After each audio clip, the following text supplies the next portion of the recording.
Oke, Assalamualaikum warahmatullahi wabarakatuh. Perkenalkan, nama saya Muhammad Khotob dari kelompok tiga APS Kelautan, Shipbuilding Industry. Oke, langsung saya akan menjelaskan tentang definisi dari shipbuilding industry. Before discussing further, it would be good to know what the shipbuilding industry is. A shipyard is a place or work location that has been designed and intended for a ship. A clear function of a shipyard is as a place to build, mention and repair ship. This location, which was created specifically for ship, has been equipped with various supporting facility of equipment that can support its performance much better, which is also useful for producing a ship of very good quality. Intinya, dalam setiap galangan memiliki manfaat serta kegunaan masing-masing, sehingga tak dipungkiri jika seorang atau industri yang ingin membuat kapal yang bagus, ia memilih galangan yang mempunyai kelebihan seperti di Jepang, Korea, yang terkenal banyak memproduksi kapal yang baik dan safety. Maka tugas kita ialah menjadikan negara ini sebagai acuan agar dunia dapat melirik negara ini menjadi penyuplai kapal untuk mereka. Oke, setelah ini akan dilanjutkan oleh Bang Devansyah Lubis. Terima kasih.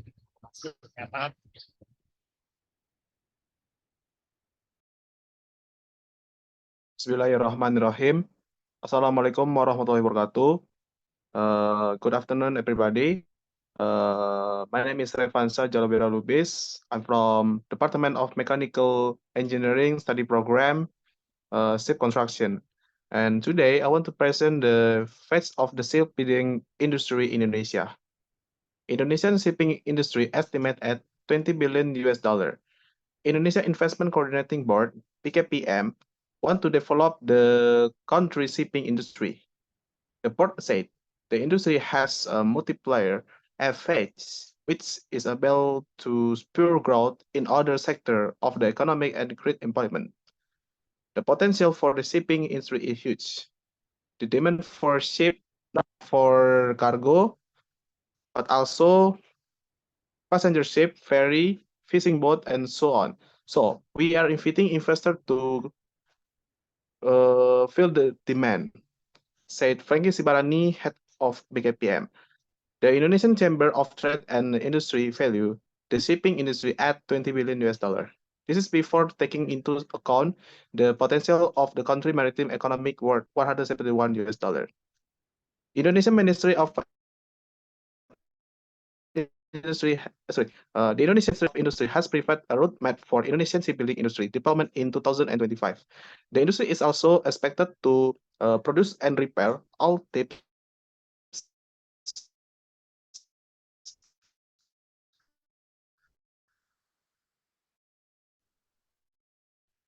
of vessel from with a capacity of 200,000.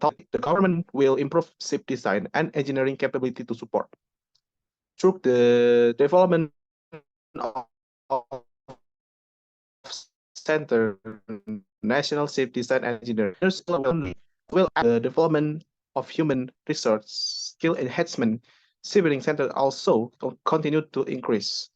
The government also will secure and optimize the utilization of the domestic market as a base load for the development of the shipping industry. In addition, cooperation with the shipping industry in other countries that have been developed will also be encouraged. Selanjutnya akan dilanjutkan oleh Saudari Zahwa Irsadah. Kepada Saudari Zahwa, dipersilakan. Okay, I'll explain about support to the economy. Building industry create jobs and contribute significantly to economic growth, and related companies provide jobs and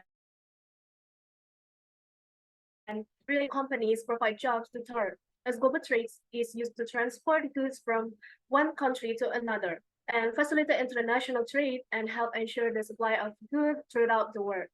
And the second benefit is national defense. The shipbuilding industry also plays an important role in national security and defense, where ships, submarines, and patrol boats are important assets for a country navy and military. They are used to guard national water, secure trade routes, and conduct military operations. And the third benefit of shipbuilding industry is transportation. It's like commercial ships such as cargo ship and passenger ships are the main names of means transportation. They help connect island countries separated by oceans and remote areas, also used as inter-island connections. Ships are the main means of connection island and enabling population mobility and local trades, such as like Indonesian, the Philippines, and the Caribbean island. So that's all for me. And then for the next section is will be explained uh by Tengku. Okay. By Alfarizi. Okay. Baik, untuk dari standar shipbuilding industry itu memiliki dua, yaitu yang pertama itu ada international standard dan yang kedua itu ada national standard. International standard standard published by international organization, check the International Maritime Organization or IMO. The IMO is international organization responsible for setting safety and security standard for ship. There are several IMO standard including SOLAS, MARPOL, and ESC, yang dimana SOLAS ini, konvensi ini menetapkan standar keselamatan untuk kapal, termasuk persyaratan untuk desain, konstruksi, dan pengoperasian kapal. Yang kedua itu ada MARPOL. Konvensi ini menetapkan standar untuk mencegah pencemaran lingkungan laut oleh kapal. Yang ketiga ada ESC. Kode ini untuk menetapkan standar untuk desain dan konstruksi kapal.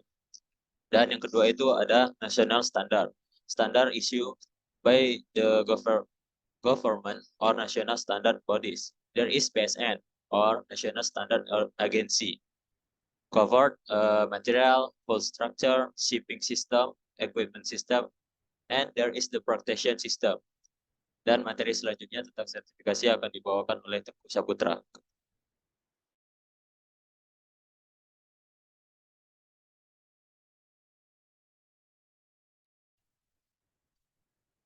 Sertifikasi pembuatan kapal, yaitu dari shipbuilding industry certification, namely yang pertama ada Bureau Classification, yang kedua ada government atau pemerintah, yang ketiga ada independent certification atau independent organization.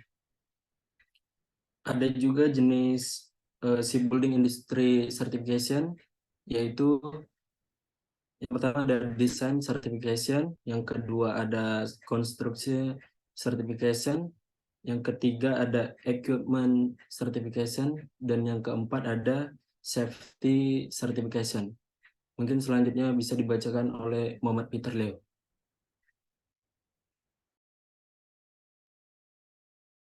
Oke, selanjutnya saya akan membacakan tipe shipbuilding industry berdasarkan fungsi. Kapal dapat dibagi menjadi dua kategori utama, yaitu kapal niaga dan kapal perang. Kapal niaga adalah kapal yang digunakan untuk keperluan komersial seperti mengangkut barang, penumpang, atau bahan bakar. Kapal niaga dapat dibagi menjadi beberapa subkategori, seperti kapal kargo adalah kapal yang digunakan untuk mengangkut barang. Kapal kargo dapat dibagi menjadi beberapa jenis seperti kapal kontainer, kapal tanker, dan kapal bulk carrying. Dan berdasarkan ukurannya, kapal dapat dibagi menjadi beberapa kategori seperti kapal kecil adalah kapal yang memiliki panjang ukuran dari 25 meter. Kapal kecil biasanya digunakan untuk keperluan pribadi seperti perahu, nelayan, atau kapal pesiar kecil. Kapal menengah kapal menengah adalah kapal yang memiliki panjang antara 2 sampai 100 meter. Kapal menengah biasanya digunakan untuk keperluan komersial seperti kapal kargo atau kapal penumpang. Baik, selanjutnya akan dibacakan oleh Muhammad Slamet.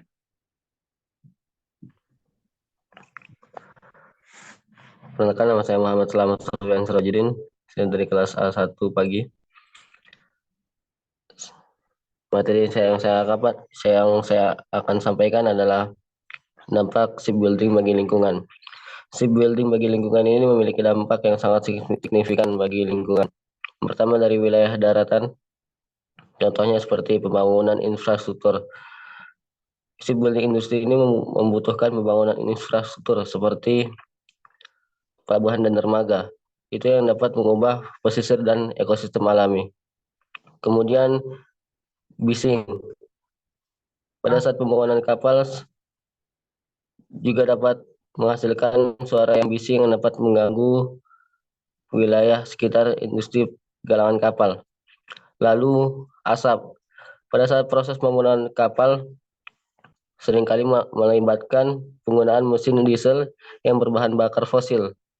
Itu menghasilkan emisi gas buang yang dapat membahayakan serta menyebabkan polusi udara. Lalu dari wilayah laut, industri galangan kapal ini atau disebut dengan shipbuilding industri ini seringkali menggunakan bahan-bahan kimia yang berbahaya yang dapat menyebabkan pencemaran air laut. Contohnya seperti cat dan pelapis anti karat, limbah cair, potensi tumpahan minyak, dan yang lain sebagainya. Itu dapat menyebarkan air laut yang dapat berpotensi yang dapat berdampak kepada kehidupan dalam air. Contohnya dapat merusak ekosistem habitat di dalam laut. Demikian yang dapat saya sampaikan.